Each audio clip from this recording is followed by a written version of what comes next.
لنا في كل أسبوع يحل بساحنا عيد، به لقلوبنا فرح وللأرواح تجديد. فيوم الجمعة الميمون بين الناس مشهود، وبيت الله يجمعنا به للذكر ترديد.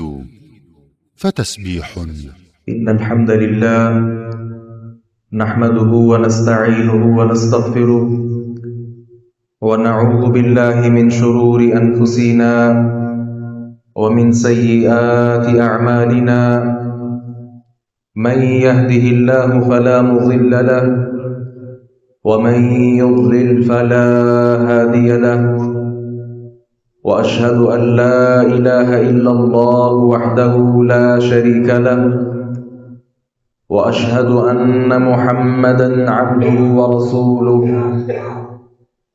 يا أيها الذين آمنوا اتقوا الله حق تقاته ولا تموتن إلا وأنتم مسلمون. يا أيها الناس اتقوا ربكم الذي خلقكم من نفس واحدة وخلق منها زوجها وبث منهما رجالا كثيرا ونساء، واتقوا الله الذي تساءلون به والأرحام، إن الله كان عليكم رقيبا. يا أيها الذين آمنوا اتقوا الله وقولوا قولا سديدا يصلح لكم أعمالكم ويغفر لكم ذنوبكم، ومن يطع الله ورسوله فقد فاز فوزا عظيما. أما بعد، فإن أصدق الحديث كتاب الله، وأحسن الهدي هدي محمد صلى الله عليه وسلم، وشر الأمور محدثاتها، وكل محدثة بدعة، وكل بدعة ضلالة، وكل ضلالة في النار. بسم الله الرحمن الرحيم.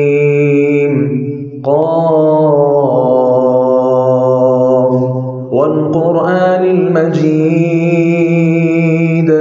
بل عجبوا أن جاءهم منذر منهم فقال الكافرون هذا شيء عجيب، أإذا متنا وكنا ترابا ذلك رجع بعيد. قد علمنا ما تنقص الأرض منهم وعندنا كتاب حفيظ. بل كذبوا بالحق لما جاءهم فهم في أمر مريج.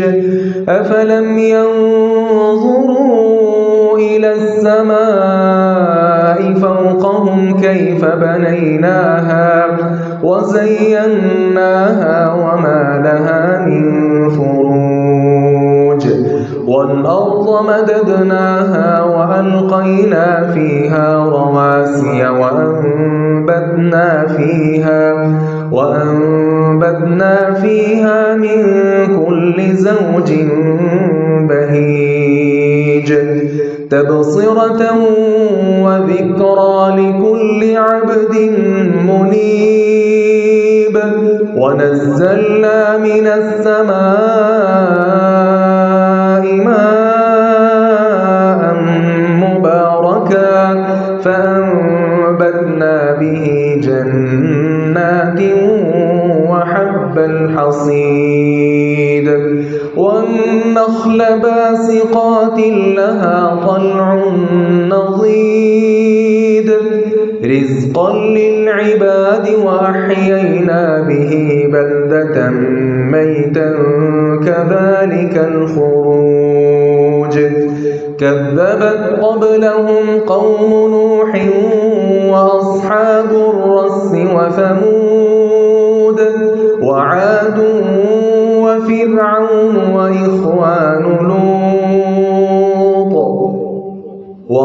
وأصحاب الأيكة وقوم تبع كل كذب الرسل فحق وعيد أفعينا بالخلق الأول بل هم في لبس من خلق جديد ولقد خلقنا الإنسان ونعلم ما توسوس به نفسه ونحن أقرب إليه من حبل الوريد إذ يتلقى المتلقيان عن اليمين وعن الشمال قعيد ما يلفظ من قول إلا لديه رقيب عتيد وجاءت سكرة الموت بالحق ذلك ما كنت منه تحيد ونفخ في الصور ذلك يوم الوعيد وجاءت كل نفس معها سائق وشهيد لقد كنت في غفلة من هذا فكشفنا عنك غطاءك فبصرك اليوم حديد وقال قرينه هذا ما لدي عتيد ألقيا في جهنم كل كفار عنيد مناع للخير معتد مريب الذي جعل مع الله إلها آخر فألقياه في العذاب الشديد قال قرينه ربنا ما أطغيته ولكن كان في ضلال بعيد ما يبدل القول قال لا تختصموا لدي وقد قدمت إليكم بالوعيد ما يبدل القول لدي وما أنا بظلام للعبيد يوم نقول لجهنم هل امتلأت وتقول هل من مزيد وأزلفت الجنة للمتقين غير بعيد هذا ما توعدون لكل أواب حفيظ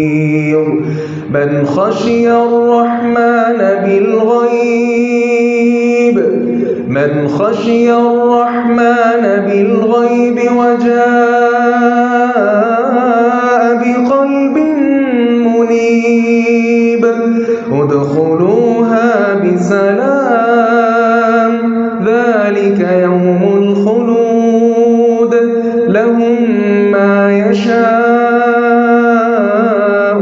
فيها ولدينا مزيد وكم أهلكنا قبلهم من قرن هم أشد منهم بطشا فنقبوا في البلاد هل من محيص إن في ذلك لذكرى لمن كان له قلب أو ألقى السمع وهو شهيد ولقد خلقنا السماوات والأرض وما بينهما في 6 أيام وما مسنا من لغوب فاصبر على ما يقولون وسبح بحمد ربك قبل طلوع الشمس وقبل الغروب ومن الليل فسبحه وأدبار السجود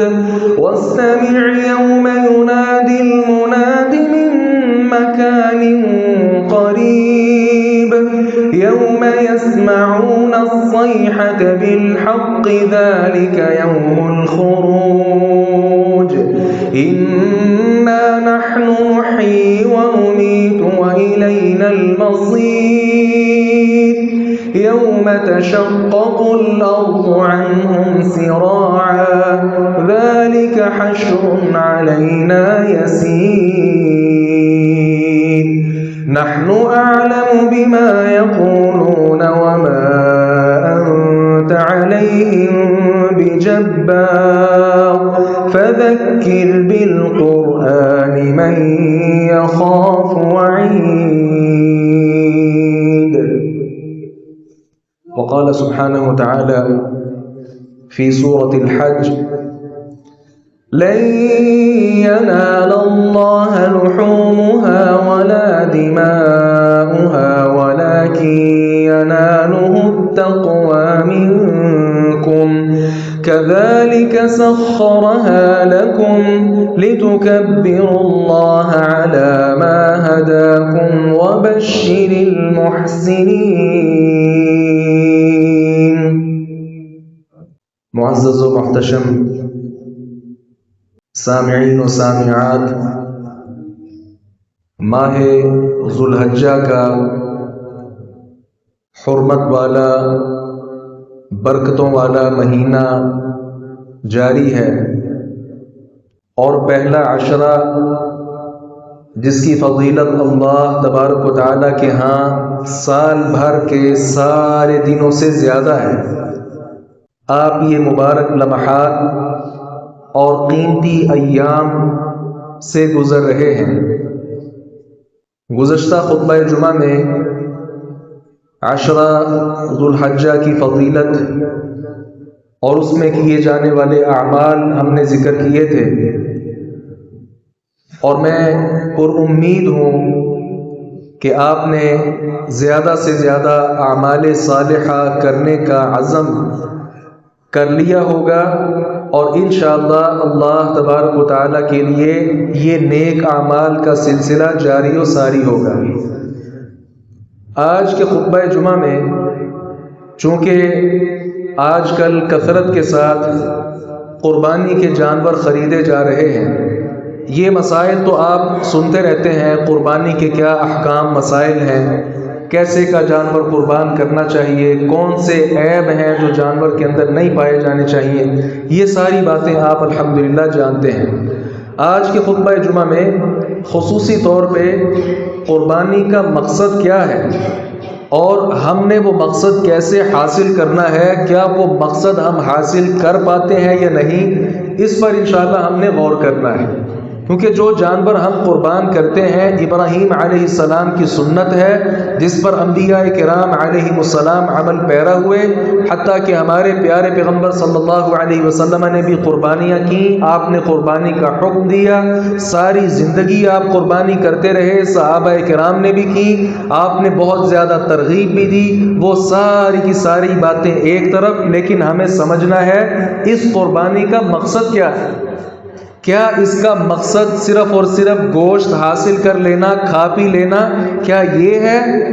یہ اصل مقصد اس کا اللہ تبارک و تعالیٰ کو راضی کرنا، اپنے دل میں اللہ رب العزت کا ڈر بٹھا لینا، تقوی، خشیت، خوف، للہیت یہ پیدا کر لینا. میرے عزیز بھائی اور عزیزہ بہن، قربانی کا اصل مقصد وہ تقوی ہے.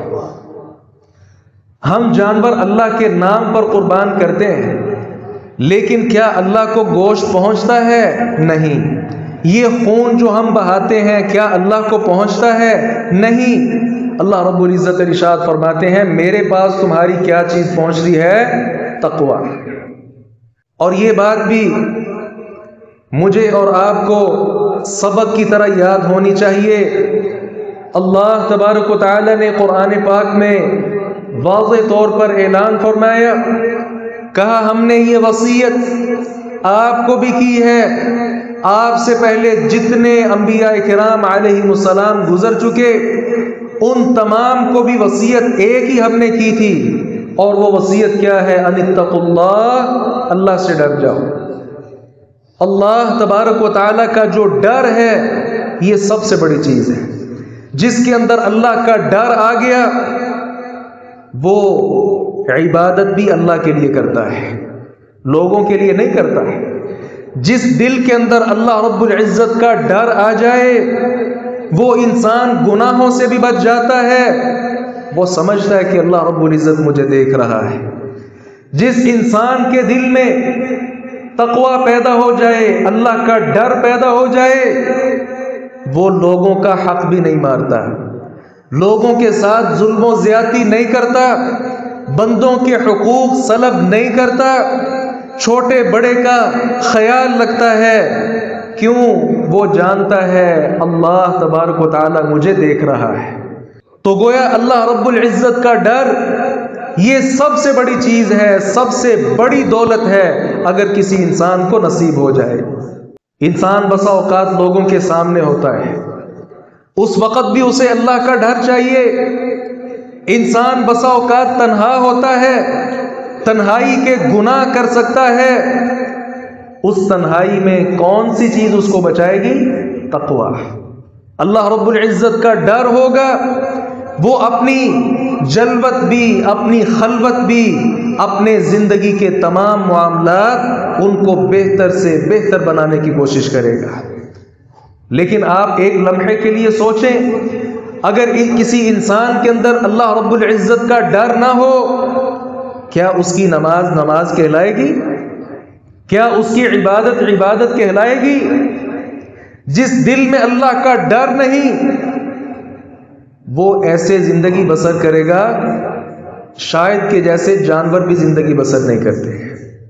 اور ایسا ہی ہے جن کے دلوں میں اللہ رب العزت کا ڈر نہیں ہے، کوئی حلال حرام کی تمیز نہیں، کوئی چھوٹے بڑے کی پہچان نہیں، کوئی رشتہ داروں کے حقوق و آداب ادا کرنے کا خیال نہیں، صرف اور صرف ایک ہی بات ہے، اور وہ اپنی ذات کے ساتھ گویا مخلص بنا ہوا ہے، اور وہ کیا چیز ہے؟ زیادہ سے زیادہ دنیا حاصل کر لو، آپ کا سٹیٹس سب سے بلند ہونا چاہیے، ہر اعتبار سے تم لوگوں میں نمایاں نظر آؤ، بڑا تمہارا نام ہو، تمہاری شہرت ہو، ناموری ہو، تمہارے اخلاق کے چرچے ہوں، ساری چیزوں کے چرچے ہوں۔ گویا وہ انسان اپنے آپ کو اپنا معبود بنا لیتا ہے۔ اللہ رب العزت نے فرمایا افرأیت من اتخذ الہہ ہوا، کیا آپ نے دیکھا نہیں اس شخص کی طرف جس نے اپنی خواہش نفس کو اپنا رب بنا لیا؟ جو من میں آئے کرتا ہے، اور جو من میں نہ آئے، خواہ وہ دین کی بات ہو، اسے پس پشت ڈال دیتا ہے۔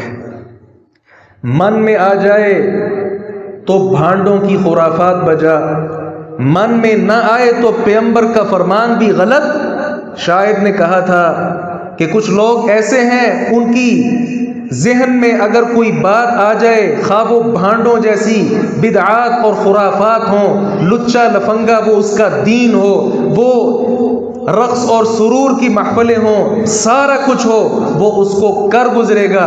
لیکن اگر اس کی کھوپڑی میں بات نہیں آتی، اگرچہ وہ پیغمبر علیہ السلام کی مبارک بات ہی ہو، وہ اس کو بھی غلط کہہ دیتا ہے۔ اس لیے عزیز بھائی، سب سے بڑی نصیحت میرے اور آپ کے لیے کیا ہے؟ اللہ تبارک و تعالیٰ کا ڈر۔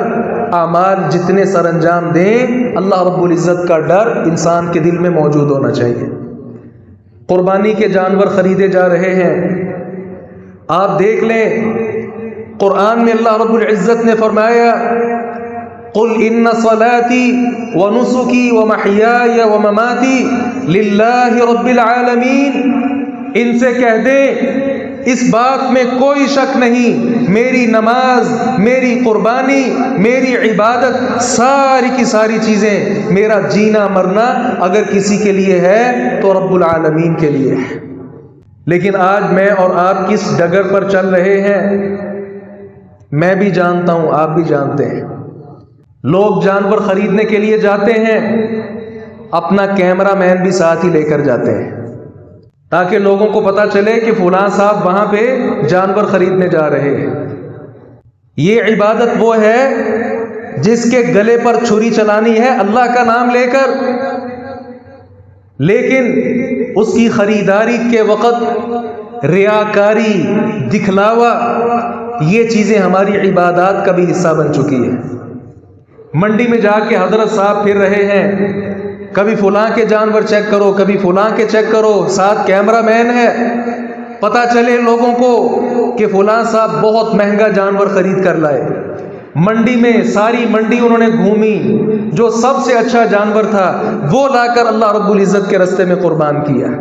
لوگوں کو پتہ چلنا چاہیے کہ میں جو قربانی کر رہا ہوں، یہ آپ جانتے ہیں عام سی بات ہے، آج کل سوشل میڈیا اکاؤنٹس یہ تو ہر ایک کے موبائل میں بنے ہوئے ہیں، اور اس بات کی آپ تصدیق کریں گے جو لوگ جانور خریدتے ہیں اپنے گھر والوں کو شاید بعد میں دکھائیں، لیکن ان کے ذہن پر یہ فطور سوار ہوتا ہے کہ سب سے پہلے اس کی اچھی سی ویڈیو بناؤ، تصاویر بناؤ، اور فیس بک پہ، انسٹاگرام پہ، ٹویٹر پہ، دیگر جو سوشل میڈیا کے اکاؤنٹس ہیں سب سے پہلے وہاں پہ اپلوڈ کرو، شیئر کرو، تاکہ دنیا دیکھے کہ فلاں صاحب جانور لے کر آئے ہیں۔ اور نہ صرف یہ کہ یہ صرف ایک دو بار کا معاملہ نہیں، شاید میرے بزرگ حضرات جو یہاں تشریف فرما ہیں وہ نوجوانوں کی نبض پر ہاتھ رکھنے والے ہیں، اس بات کو سمجھیں گے۔ ان جانوروں کی تصاویر پورا سال لوگ اپنی موبائل کی گیلری میں سیو رکھتے ہیں، دکھاتے ہیں لوگوں کو، اس بار ہم نے یہ جانور کیا تھا، اس بار فلاں جانور ہم نے کیا تھا۔ یاد رکھیے گا، ایسے لوگ شاید وہ اپنے لیے جانور کو ذبح کرنا تب تک حلال ہی نہیں سمجھتے جب تک پورے معاشرے کے اندر ڈنڈورا نہ پیٹ لیں اور اپنے جانور کو پورے گلی محلے کے چکر نہ لگوا لیں۔ یہ وہ عبادت ہے جو ہم اللہ کے نام پر کرتے ہیں، لیکن لوگوں کا دکھاوا، لوگوں کو دکھانا، یہ اس کے اندر شامل ہو چکا ہے۔ رسول مکرم صلی اللہ علیہ وسلم نے اسے شرک اصغر قرار دیا تھا۔ ریاکاری کیا ہے؟ شرک اصغر ہے، اور بڑی معذرت کے ساتھ، اگر آپ کہیں تو 10 بستہ معذرت کے ساتھ، کتنے لوگ ایسے بھی ہیں، پہلے ہوا کرتا تھا جانور کو ذبح کرتا ہے، اس کے ذہن میں اللہ کا ڈر ہوتا تھا، دل میں خوف ہوتا تھا، وہ جانور کے حصے کرتا، اور جو غریب، نادار، فقیر، محتاج لوگ ہیں ان کے گھروں میں خود جاتا اور جا کر گوشت بانٹ کر آتا۔ کتنا اچھا دور تھا۔ لیکن آج لوگوں نے کیا کیا؟ جتنے غربا مساکین ہیں میرے گھر میں آ کر مجھ سے گوشت وصول کر لو۔ حالانکہ آپ جانتے ہیں کتنے لوگ ایسے ہیں کہ جو عزت نفس مجروح ہونے کی وجہ سے وہ ایسے مقامات پر کچھ بھی لینے کے لیے نہیں آتے۔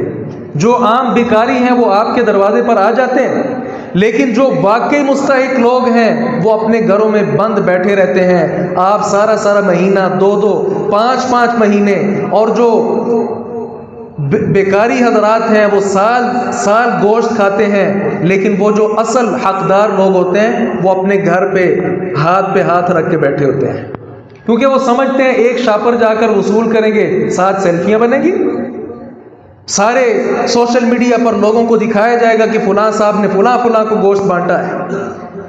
یہ ریاکاری کی بھی ایک صورت ہے کہ لوگ میرے دروازے پر آئیں اور آ کر اپنا حق وصول کریں، اور میں یہاں اپنا کیمرہ مین رکھوں تاکہ وہ ساری کی ساری فلم بنائے اور سارے جگ کو دکھائے کہ فلاں صاحب نے اتنے جانور لوگوں کے لیے قربان کیے اور ان کو تقسیم کیا ہے۔ عزیز بھائی اور بہن، رسول مکرم صلی اللہ علیہ وسلم نے ارشاد فرمایا تھا، ان اخوف ما اخاف علیکم الشرک الاصغر، سب سے زیادہ مجھے آپ پر جس چیز کا ڈر ہے وہ شرک اصغر کا ڈر ہے۔ یہ ریاکاری، لوگوں کو دکھانے کے لیے جو عمل ہے، ابو ہریرہ رضی اللہ عنہ کی حدیث تو پہلے بھی کئی بار بیان ہوئی، وہ جو 3 لوگ جن کے ساتھ جہنم کی آگ کو بھڑکایا جائے گا، وہاں کیا چیز تھی؟ ریاکاری ہے۔ عالم ہے، ریاکاری، سخی ہے، ریاکاری، مجاہد ہے، ریاکاری۔ اس ریاکاری کی وجہ سے عالم دین بننا کوئی آسان کام نہیں ہے۔ اللہ رب العزت کے راستے میں مال خرچ کرنا، سخاوت، یہ آسان کام نہیں۔ اپنی جان اپنی ہتھیلی پر لے کر نکل جانا آسان کام نہیں۔ چوٹی کے بہت بڑے بڑے اعمال ہیں، لیکن ریاکاری اگر ساتھ شامل ہو جائے، نہ صرف یہ کہ اللہ ایسے لوگوں کو جہنم میں داخل کرے گا، بلکہ ان کے ساتھ جہنم کی آگ کو بھڑکایا جائے گا۔ ریاکاری یہ تقوی کے منافی چیز ہے۔ جس میں ریاکاری آ جائے، تقوی جیسی عظیم دولت، انسان پھر اس سے محروم ہو جاتا ہے۔ اللہ رب العزت ارشاد فرماتے ہیں وَلَٰكِن يَنَالُهُ التَّقْوَىٰ مِنكُمْ، مجھے تمہاری قربانیوں کا خون نہیں پہنچتا، گوشت نہیں پہنچتا، مجھے اگر کوئی چیز پہنچتی ہے وہ تمہارے دلوں کا تقویٰ پہنچتا ہے۔ مفسرین نے لکھا ہے کہ اللہ تبارک و تعالیٰ کو صرف اور صرف ہمارے دلوں کا تقویٰ چاہیے۔ ہماری قربانیوں کا مقصد گوشت حاصل کرنا نہیں، اپنا مال اللہ رب العزت کے راستے میں خرچ کر کے لوگوں کا دکھلاوا نہیں، بلکہ اصل چیز کیا ہے؟ جس طرح ہم نماز پڑھتے ہیں کہ ہم اللہ کے قریب ہو جائیں، اسی طرح عزیز بھائی یہ جو قربانی ہے یہ بھی قرب سے ہے، تو قربانی کر کے ہمیں اللہ کے قریب ہونا چاہیے، اللہ سے دور نہیں ہونا چاہیے۔ اگر تو قربانی کر کے کوئی سمجھے کہ میں اللہ کے قریب ہو گیا، تو یاد رکھیے وہ خوش ہو جائے کہ اللہ رب العزت نے میری قربانی قبول کر لی ہے۔ لیکن جو یہ سمجھتا ہے کہ قربانی کرنے کے بعد بھی میں جیسے پہلے تھا آج بھی ویسے ہوں، یا پہلے سے بھی زیادہ برا بن گیا، وہ سمجھے کہ میں نے لاکھوں روپیہ جو قربانی پہ صرف کیا وہ میرا رائے گاں ہو گیا ہے، اور مجھے اللہ رب العزت کی طرف رجوع کرنا ہے۔ تقوی اللہ کا ڈر ہے۔ اور کتنے لوگ ایسے ہیں قربانی کرنے کے بعد جیسے پہلے داڑھی مونڈی بعد میں بھی مونڈ لی، جیسے پہلے ماں باپ کے نافرمان بعد میں بھی نافرمان، رشتہ داروں کے ساتھ قطع تعلقی پہلے بھی قربانی کے بعد بھی، مسجد میں پہلے بھی نہیں آنا قربانی کے بعد بھی نہیں آنا۔ یعنی جو گناہ پہلے جیسے چل رہے تھے بدستور چلتے رہے، تو آپ دیکھیں قربانی کا پھر کیا فائدہ ہوا؟ قربانی کا جو مقصد تھا اللہ کا قرب، کیا حاصل ہوا؟ دکھ کے ساتھ درد دل کے ساتھ یہ بات کہتا ہوں، مساجد سے ممبر و محراب سے ذو الحجہ شروع ہونے سے پہلے بارہا اعلان کیا جاتا ہے اپنے ناخن، اپنے غیر ضروری بال ان کو تراش خراش کر لیں جنہوں نے قربانی کرنی ہے، کیونکہ پھر یہ سارے 10 دن تراش خراش بالوں کی ناخنوں کی منع ہے۔ یہ اعلان تو ہوتا ہے، لیکن ہم یہ ذو الحجہ کا مبارک جو مہینہ ہے اور یہ 10 دن جو بڑے برکت والے دن ہیں، اللہ رب العزت کے ہاں مقام و مرتبے والے دن ہیں، ہم کیسے داخل ہوتے ہیں؟ گناہ کر کے، داڑیاں مونڈاتے ہیں، کوئی تراش خراش کر رہا ہے، کوئی اس طرح لگا رہا ہے۔ یاد رکھیے یہ کبیرہ گناہ ہے، چھوٹا گناہ نہیں، کبیرہ گناہ ہے۔ رسول مکرم صلی اللہ علیہ وسلم ارشاد فرماتے ہیں کل امتی معافا الا المجاہرین، اللہ میری ساری امت کو معاف کر دے گا، لیکن وہ لوگ جو سب کے سامنے اعلانیہ گناہ کیا کرتے تھے اللہ ان کو معاف نہیں کرے گا۔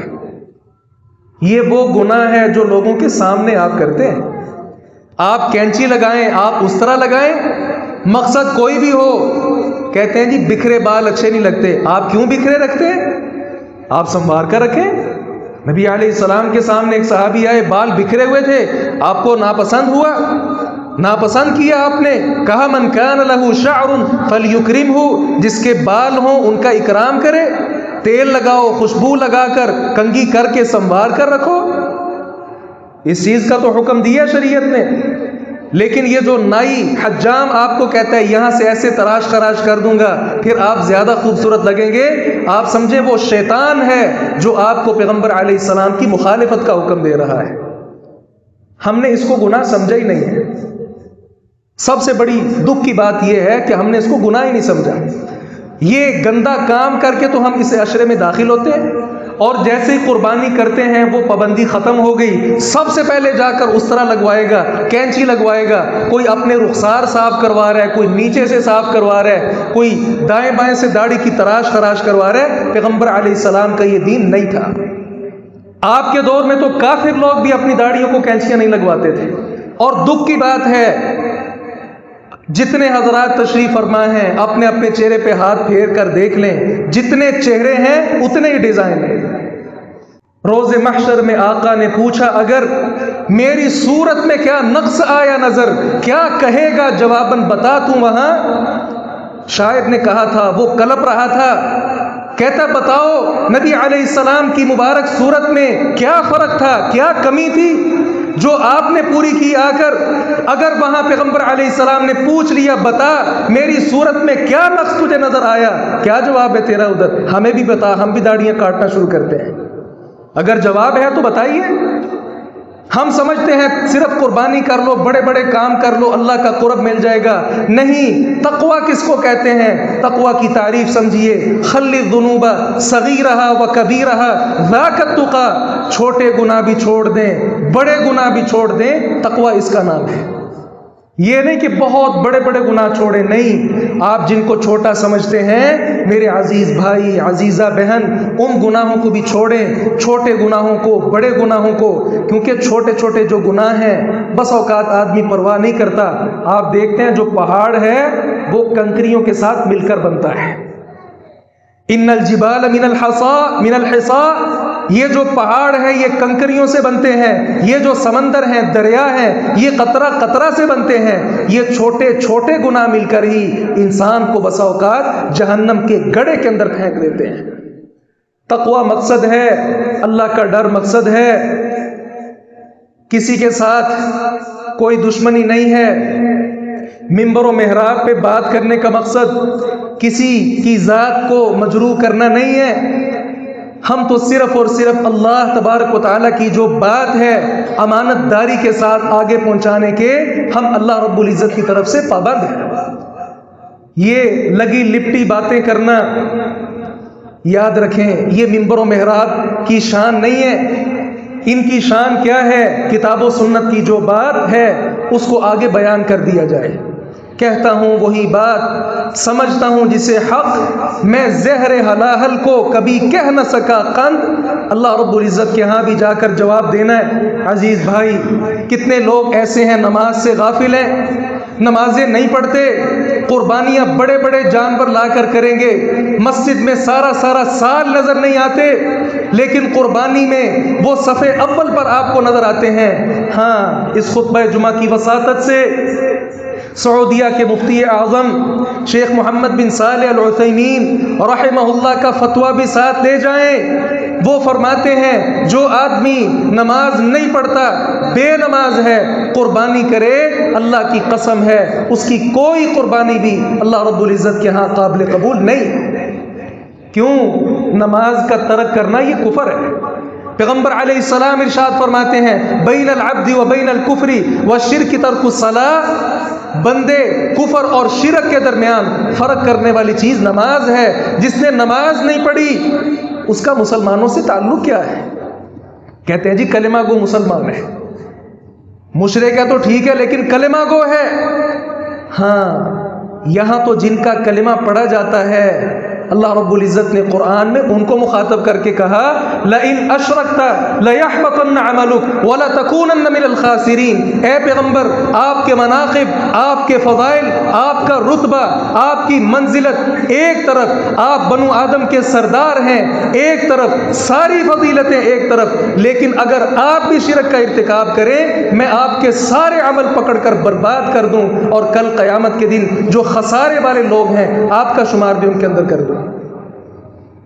شرک اللہ رب العزت کے ہاں یہ قابل معافی جرم نہیں ہے۔ کتنے لوگ ایسے ہیں، کوئی علی حجویری کی قبر پہ سجدہ کر رہے، کوئی چشتی اجمیری کے پیچھے لگا ہوا ہے، کوئی سلطان باہو کے پیچھے لگا ہوا، کوئی گنج فرید کے پیچھے لگا ہوا، کسی نے اپنا ہر کلومیٹر پر ایک خدا بنا رکھا ہے، اور پھر قربانی کریں اور اللہ کا نام لے کر قربان کریں۔ منبر پر کھڑا ہو کر یہ بات کہتا ہوں، آپ کا کوئی عمل بھی اللہ رب العزت کے ہاں قابل قبول نہیں۔ آدم کے دو بیٹے، ایک نے قربانی کی، دوسرے نے بھی کی۔ اذ قربا قربانا فتقبل من احدهما ولم يتقبل من الاخر، ایک کی قربانی اللہ نے قبول کی ہے، دوسرے کی نہیں کی ہے۔ آج کیا ہم سمجھتے ہیں ہم جتنے جانور سارے لوگ مل کے کرتے ہیں سارے قبول ہو جاتے ہیں؟ نہیں عزیز بھائی، یہ میری اور آپ کی بھول ہے۔ یہ میٹھی نیند لوگوں کو بعض لوگوں نے سلا رکھا ہے کہ ٹھیک ہے جو عمل بھی کرو اللہ کے ہاں بہت اجر تم نے لے لیا۔ نہیں عزیز بھائی، اخلاص شرط ہے۔ اگر وہ خالصتاً اللہ کے لیے ہے، شرک نہیں ہے، بے نمازی آدمی نہیں ہے، دیگر بڑے بڑے جرائم کا ارتکاب نہیں کرتا، ہاں پھر اللہ سے امید رکھیں۔ بینک کی نوکری کرتا ہے، سودی لین دین میں آگے آگے، حرام خور ہے، جوا لگاتا ہے، چوری چکاری کے ساتھ، ڈاکہ زنی کے ساتھ مال حاصل کرے، جانور بھی چوری ہو جاتے ہیں۔ عیدوں پہ جانور چوری ہو جاتے ہیں، جانور چوری کر کے قربان کریں، کیا اللہ تعالیٰ قبول کرتا ہے؟ چوری کا مال، حرام کا مال، رشوت کا مال، اللہ رب العزت کے ہاں یہ چیزیں قابل قبول نہیں ہیں۔ اس لیے عزیز بھائی کوشش کر کے جو اخلاص ہے یہ اپنے دلوں کے اندر پیدا فرمائیں۔ اور ایک گزارش میری ان حضرات سے بھی ہے کہ جو حصہ ڈالتے ہیں بڑے جانور میں تو یہ دیکھ لیا کریں کیا سارے لوگ موحد ہیں، توحید پرست ہیں، سارے لوگ نمازی ہیں؟ اگر کوئی ایک بندہ بھی ایسا ہے اس کو نکال دیں۔ ہاں، اللہ کے نبی جناب یوشع بن نون علیہ السلام جہاد کے لیے نکلے، صحیح بخاری میں صحیح سند سے حدیث موجود ہے۔ جہاد کیا، مال غنیمت آیا۔ اس وقت مال غنیمت استعمال نہیں ہوتا تھا، بلکہ آسمان سے آگ آتی تھی، وہ سارا مال کھا جاتی تھی۔ یہ دلیل ہوتی تھی اس بات کی کہ اللہ نے تمہارا جہاد قبول کر لیا ہے۔ سارا سامان رکھا گیا، آسمان سے آگ نہیں آ رہی۔ یوشع بن نون پریشان ہو گئے اور فوراً سمجھ گئے کہ کسی نے کوئی خیانت کی ہے، لہذا انہوں نے کہا بتاؤ کس نے خیانت کی؟ اب ظاہر ہے چور کہاں مانتا ہے۔ جناب یوشع بن نون نے کہا تم جتنے قبائل ہو ہر قبیلے کا جو سردار ہے میرے ہاتھ پر آ کر بیعت کرے، مصافحہ کرے۔ وہ سب نے ان کے ہاتھ پر مصافحہ کیا۔ ایک شخص ایسا تھا جس کا ہاتھ نبی کے ہاتھ کے ساتھ چپک گیا۔ یوشع علیہ السلام فرمانے لگے فیکم الغلول، تمہارے قبیلے کے اندر خیانت ہے، اب تمہارا ہر فرد آ کر میرے ہاتھ پر ہاتھ ملائے۔ کچھ لوگوں کا ہاتھ نبی کے ہاتھ کے ساتھ چپک گیا۔ کہا بتاؤ، کہا ہم نے گائے کی جو سری ہے سونے کی وہ ہم نے مال سے چرا لی تھی، وہ لے کر آئے، لا کر اس پر رکھی، فوراً آسمان سے آگ آئی اور اس مال کو کھا گئی۔ جہاد قبول ہو گیا اللہ رب العزت کے ہاں۔ اب دیکھیں خیانت دو چار افراد کی تھی، باقی لوگوں کے لیے آگ کیوں نہیں آ رہی تھی؟ اس لیے کوشش کر کے صرف موٹا تازہ خوبصورت صحت مند جانور ہی نہ دیکھیں، بلکہ جو شراکت دار ہیں وہ بھی دیکھیں آیا سارے توحید پرست ہیں یا نہیں۔ اور آخر میں باتیں بہت زیادہ ہیں لیکن خلاصتاً بس ایک بات ہی آپ کے گوش گزار کر دوں، اخلاص جو ہے یہ شرط اول ہے۔ جس کے پاس اخلاص کی دولت ہے، خالصتاً اللہ کے لیے عمل ہے، خواہ وہ قربانی کا عمل ہو کوئی بھی ہو، اللہ تعالیٰ زیادہ پیسے نہیں دیکھتا، زیادہ بڑا جانور نہیں دیکھتا، زیادہ مہنگا جانور نہیں دیکھتا، اللہ تعالیٰ کو اخلاص چاہیے۔ اس لیے عزیز بھائی اللہ کو راضی کرنے کے لیے اپنے اعمال صرف اللہ کے لیے رکھیں، فیس بک کی زینت نہ کریں، دیگر جو اس طرح کے پروگرام ہیں ان کی نظر نہ کریں۔ کتنے دکھ کی بات ہے جہاں قربانی کا یہ معاملہ ہے، حج پہ لوگ گئے ہیں، گھر سے بعد میں نکلے باہر لیکن اپنی سیلفیوں کا سلسلہ پہلے شروع کر لیا۔ ابھی ایئرپورٹ پہ آ رہے ہیں پھر سیلفیاں، وہاں مسجد حرام پہنچ گئے پھر سیلفیاں، لوگوں کو دکھایا جا رہا ہے، کئی لائیو دکھا رہے ہوتے ہیں اپنا حج، اللہ تعالیٰ کی عبادت کر رہے ہیں اور آگے ہاتھ اٹھائے ہوئے ہیں، کسی کو کہہ رہے ہیں میری مووی بناؤ۔ شیخ سلیمان الرحیلی حفظہ اللہ سعودیہ کے بہت بڑے عالم ہیں، انہوں نے اپنے خطاب میں بڑی صراحت کے ساتھ اس بات کو بیان کیا تھا. کہتے لوگ یہاں آتے ہیں انڈونیشیا سے، فلاں فلاں ملک سے، اور یہاں کعبۃ اللہ کے سامنے مطاف میں بیٹھتے ہیں، مسجد نبوی کے صحن میں بیٹھتے ہیں، اور اپنے ساتھی سے کہتے ہیں ذرا میری سیلفی بناؤ، تصویر بناؤ، اور خود جو ہے وہ اپنے ہاتھ اٹھا کے دعا کرنا شروع ہو جاتا ہے. یہ جھوٹا آدمی ہے، جھوٹ بول رہا ہے، اللہ کے سامنے اللہ کے گھر میں جا کر جھوٹ بول رہا ہے، دعا نہیں کر رہا، بلکہ یہ لوگوں کو دکھا رہا ہے کہ میری بھی حاضری ہوئی تھی مدینہ میں بھی سعودیہ گیا ہوا ہوں، میں نے بھی مسجد حرام دیکھی ہوئی ہے، اور میں وہاں جا کر دعا کرتا رہا. یہ لوگوں کو دکھانے کے لیے اس نے ہاتھ کھڑے کیے ہوئے ہیں. اللہ تعالیٰ کہاں سنے گا ایسے آدمی کی بات؟ اس لیے اس بات کو میں اور آپ سمجھ جائیں، یہ سب سے بڑی بات ہے جس کا اللہ رب العزت نے حکم ہماری اس امت کو بھی دیا اور ہم سے پہلی اقوام کو بھی دیا کہ اللہ سے ڈر جاؤ، اللہ کا ڈر اپنے دلوں کے اندر بٹھا لو. یہ سب سے بڑی دولت ہے. اللہ تعالیٰ سے دعا ہے باری تعالیٰ حق بات کو سمجھنے اور اس پر عمل پیرا ہونے کی توفیق عطا فرمائے. وآخر دعوانا ان الحمد للہ رب العالمین.